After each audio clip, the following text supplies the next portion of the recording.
Hello, guys. Welcome back to The Blind Side. And today, or tonight, I'm going to talk about my top 5 wrestlers of all time. Now, this is always a controversial list because obviously there are going to be names that people are expecting. For example, Triple H, The Rock, Shawn Michaels. They don't make my top 5. It's a personal thing, it's what a wrestler makes you feel.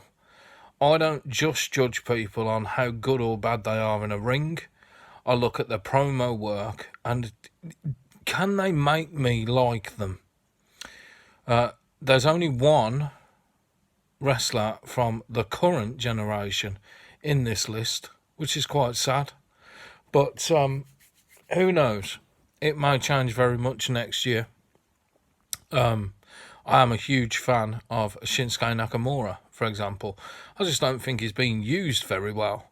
Now, that's not his fault, obviously, but ultimately, I'm just not invested in him. So here's my top 5, and at number 5, Vince McMahon. Now, a lot of you are going to say, well, he's not a wrestler, that's absolute nonsense. Well, he has been in a couple of matches, but more than that, it's the promos. I mean, my favourite era of WWE since I've been watching in the early 90s, and I'm sure that it's the same for many of you, was the Attitude Era. And he was a huge part of that. Without Vince McMahon, there was no Attitude Era. He has a way of getting under your skin.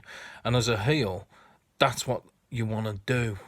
You know, he's so authentic and believable that I couldn't not put him on the list. He's the guy that I love to hate. I think in latter years, like now, he's just lost the plot. But I'm going back to, 1996 through the 2000s. I thought he was absolutely fantastic on the mic. And don't forget, he had final say of everything that went on and the things that he had done to himself. I think back to Raw segments like the night he was in hospital and Stone Cold went in with the bedpan. Bong! We all remember it, don't we?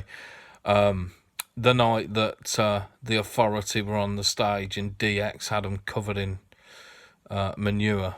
He put himself through a lot, and I think fair play for that. So he is my number 5. And at number 4, AJ Styles.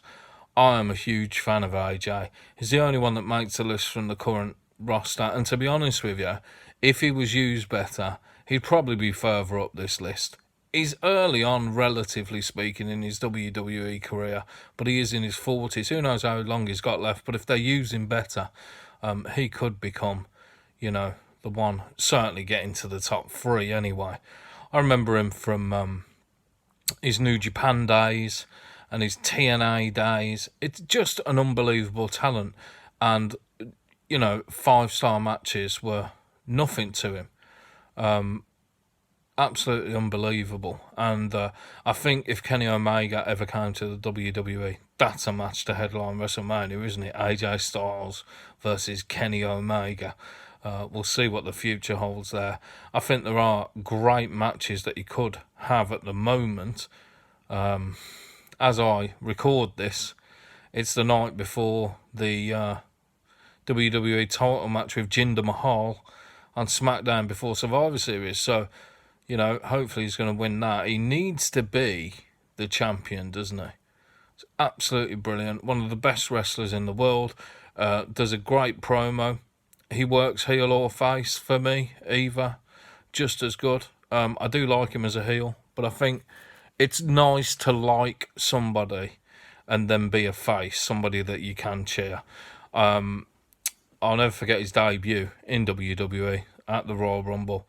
I think it was a bit early. I wouldn't have debuted him at the Royal Rumble, but what an ovation it was. Absolutely unbelievable.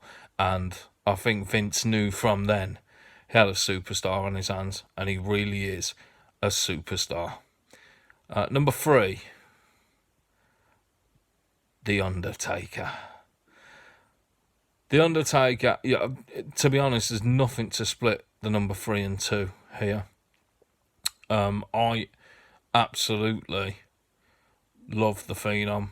I think the last couple of years, he's certainly past his best now, but what do you expect?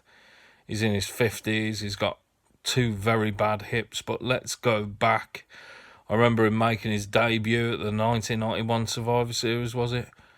Absolutely amazing, and even then, you just knew looking at him, he was going to be a superstar, and he was. The most adaptable, versatile character in WWE history.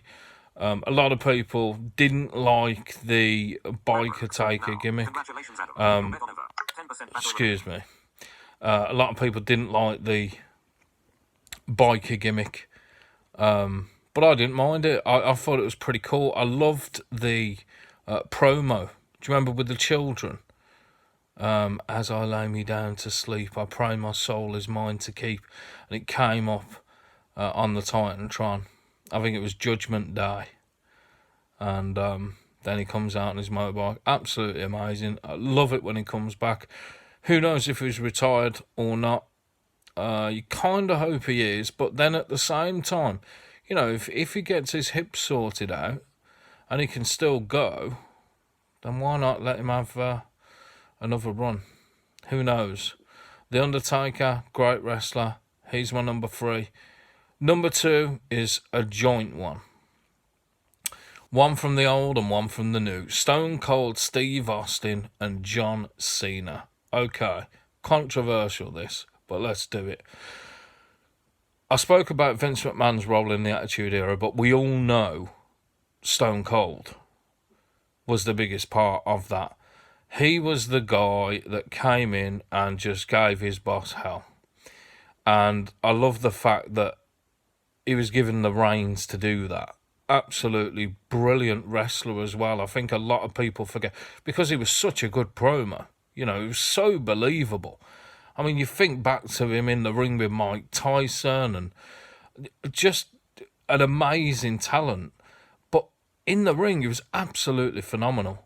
I mean, let's not forget that before he was Stone Cold Steve Austin, he was the ring master, because he was that good. He had all the submissions, and he became this, roughneck, redneck, big, bold, badass, just an amazing talent. Absolutely brilliant. And, he was unlucky. We all know about the Owen Hart injury, where he did the spike pile driver, and Austin's head was too low, landed on his neck. And eventually that was going to end his career sooner than he would have liked. I heard rumours a couple of years ago that he'd been cleared to go. He could go again. I don't think he'd work in the PG era. He's just not that kind of guy. I wasn't so keen on him being the commissioner. I certainly didn't like him as a heel, as a friend of Mr. McMahon and all the singing and all that. It just didn't do it for me. But, I'll never forget him for his promos and his matches with people like Bret Hart. We all remember that WrestleMania match. And The Rock, obviously. Unbelievable guy. Great character. And I don't think there'll ever be anybody like Stone Cold. And as I said, John Cena is my joint number 2. Listen, you can say what you want about John Cena. People talk about him burying talent. He gets a lot of slack for that. You go back to, people like the Nexus, for example, when it was Team John Cena versus the Nexus at SummerSlam, and the Nexus lost, and apparently that was John's idea. Look, he is not the one that has the final say. I've said it before. I think he's a great asset for the WWE. I don't think there's anybody that can draw like he can. He is an unbelievable promo. One of the best of all time. I think we can agree with that. Very good wrestler, not the best. I mean, the problem is with John is that his moveset is limited. Like, I know there's more there, and I've always wanted to see it, but he never brings it out, because I think WWE have got this image with John Cena where, he's all about the charity and the kids, which is absolutely brilliant. Why not? But you know, to me it'll always be the FU and the STFU. I don't know about this attitude adjustment and all that, you know. I think that he will break the record and become 17-time world champion. If anyone deserves to do it, he does. Brilliant character. One of the best promos ever. Decent in the ring. And a really likeable guy as well. So, you know, everybody was screaming for him to turn heel. I'm kind of glad he didn't. You know, because you can't cheer a heel. Although people do. But, no. There you go. That's my number 2. My number 1, and I mentioned it, I've mentioned it in previous videos. No doubt about it, for me, Bret the Hitman Hart. Absolutely unbelievable. A lot of people talk about Bret and say that, you know, he took wrestling too seriously and he needed to lighten up a bit and he would have been easier to be around. Listen, the guy was a master in the ring. The best wrestler of all time, in my opinion. He had all the holds. He had all the moves. He never hurt anybody. Nobody hurt him. He said that in his Hall of Fame speech for WWE. He brought people to their best matches.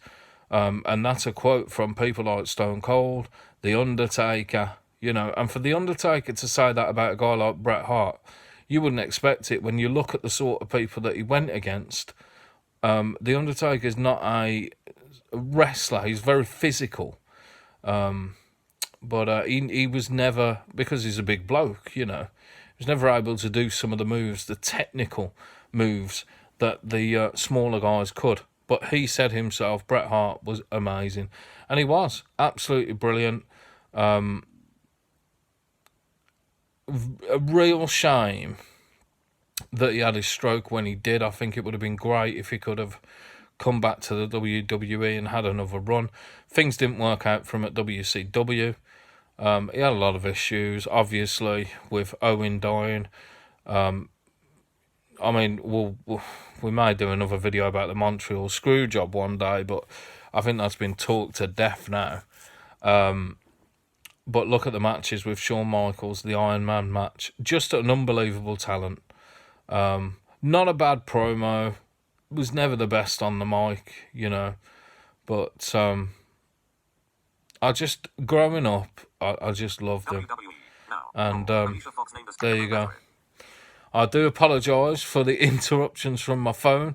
As you know, I can't see anything, so my phone talks to me. And there's a video coming up about that very soon. So stay tuned to the channel, subscribe, hit the like button. If you've got any ideas about videos that you might want to see, or you want to comment on this one and tell me I'm wrong, or you might want to agree, then carry on. Fair play to you. Thanks for listening. I'll see you soon. Low battery. Low, close. Button. Viewfinder. 13 minutes. 13 minutes. View. Tape pic. Stop recording video.